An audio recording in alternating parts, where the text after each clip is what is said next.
La tuharrik bihi lisanaka lita'jala bihi. Inna 'alaina jam'ahu wa qur'ana. Fa idza qara'nahu fattabi' qur'ana. Kata Allah, Muhammad, jangan engkau cepat gerakan lisan karena pengen cepat menghafalkan. Biarkan kami yang mudahkan menghimpun Quran dalam jiwamu. Cukup kamu dengarkan bacaan, dibacakan kepadamu, langsung sekali hafal. Allah tanamkan Quran dalam jiwanya. Ingat, al-ibratu bi'umumil lafzi la bi khususis sababi. Hukum berlaku karena keumuman lafaz, bukan karena sebabnya saja.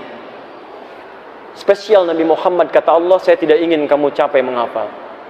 Udah aja, cukup dengarkan bacaan, ikuti seketika langsung hafal. Kenapa Nabi Muhammad dispesialkan oleh Allah? Karena beliau orang paling takwa di muka bumi. Yang kalau tahajud kakinya sampai bengkak. Yang kalau sedekah hartanya tak berbilang untuk dikeluarkan. Gak mikir. Di orang-orang yang semakin dekat dengan Allah, semakin dimudahkan oleh Allah.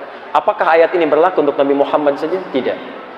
Karena ini ayat tentang keumuman cara menghafal Quran. Bukan tentang kekhususan terkait dengan spesifikasi Nabi Muhammad SAW saja. Bukan. Kalau yang khusus buat Nabi namanya mukjizat.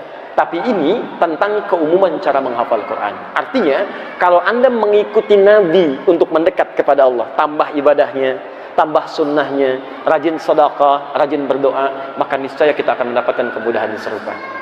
Dari mana dalilnya Ustaz? Turunkan terakhir Quran surah kedua, akhir ayat 282, paling kiri sebelah bawah. Wattaqullah wa yu'allimukumullah. Tingkatkan takwamu kepada Allah, maka Allah akan terus menambahkan pengetahuan kepada Anda. Di antara pengetahuan paling gampang, pengetahuan untuk mendapatkan taufik saat menghafal Quran. Itu yang terjadi pada Al-Imam Asy-Syafi'i. Itu yang terjadi pada Al-Imam Al-Bukhari. Al-Imam Al-Bukhari, Bapak Ibu sekalian, itu bahkan matanya buta saat mulai menghafal. Matanya buta. Jadi beliau lahir usia kurang lebih 2 tahun lah ayahnya wafat. Usia 4 tahun matanya buta dan divonis oleh medis buta permanen.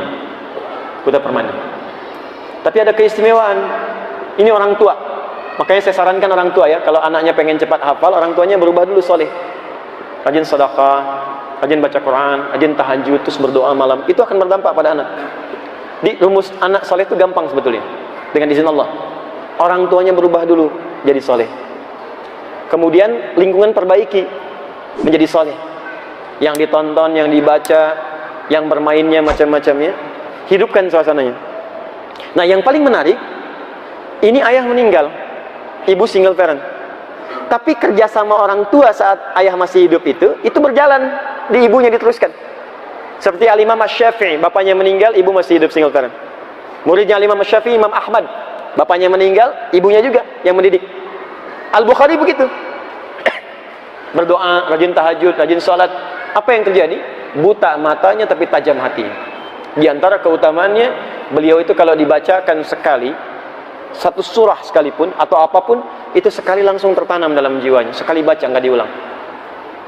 Satu kali ketika sedang pergi ke kutab, talaqi Quran, datang dengan masuk ke kelas, ada senior-seniornya, kemudian dibacakanlah oleh gurunya surat Qaf, surah 50 itu, sampai selesai.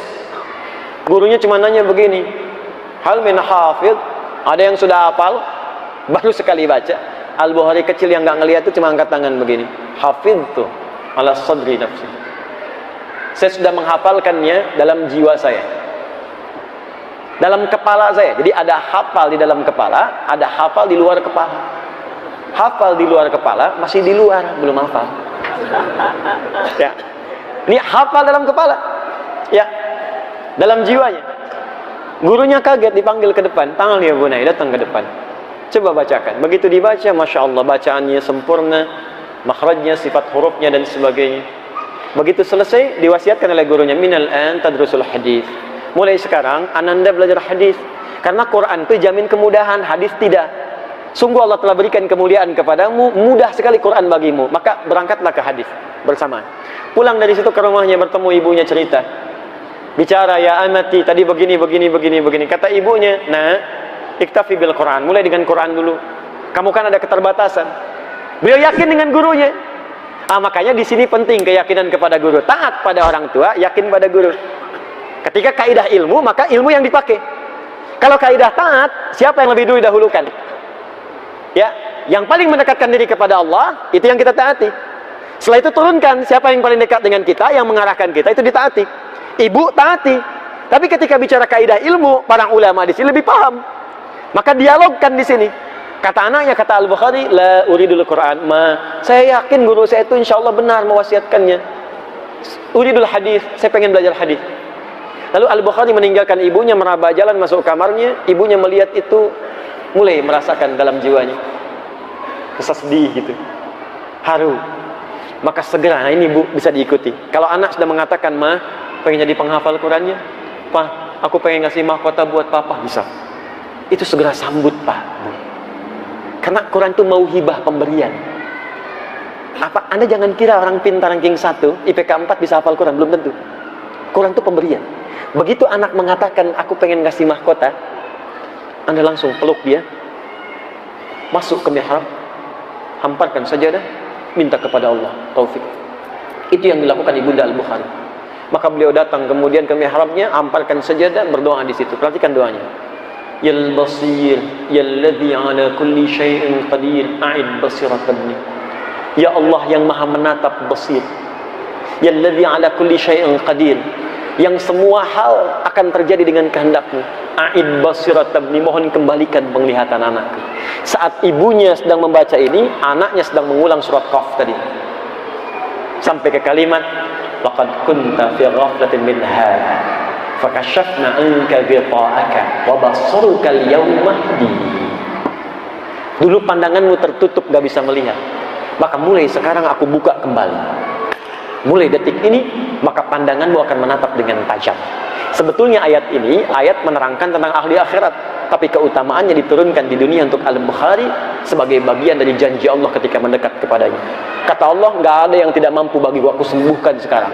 Kata medis, buta permanen. Kata Allah, nggak ada yang mustahil. Seketika ketika nyampe ayat itu, pandanganmu akan terbuka dengan tajam. Ibunya lelah berdoa, tertidur. Dalam tidurnya bermimpi bertemu Nabi Ibrahim, mengatakan, anakmu bisa melihat kembali sekarang. Maka datang Al-Bukhari kecil, kaget, lompat, datang panggil ibunya. Ummi laqad ra'ait, mas saya bisa lihat lagi. Ibunya kaget bangun mengatakan, rubbama ra'aita bi qalbik, mungkin kau melihat dengan mata hatimu. Kata anaknya, bal bi'aini, tapi dengan mataku. Ibu pakai baju ini, sekitaran kita ada benda-benda ini, berpelukan keduanya sampai beliau belajar hadis, sampai menuliskan Al-Bukhari itu selama 16 tahun.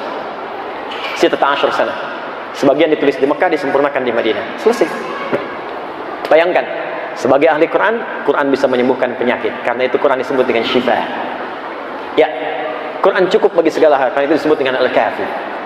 Quran melahirkan sebagai kemuliaan. Ya, banyak kita bisa dapatkan. Hari itu ayo kita siapkan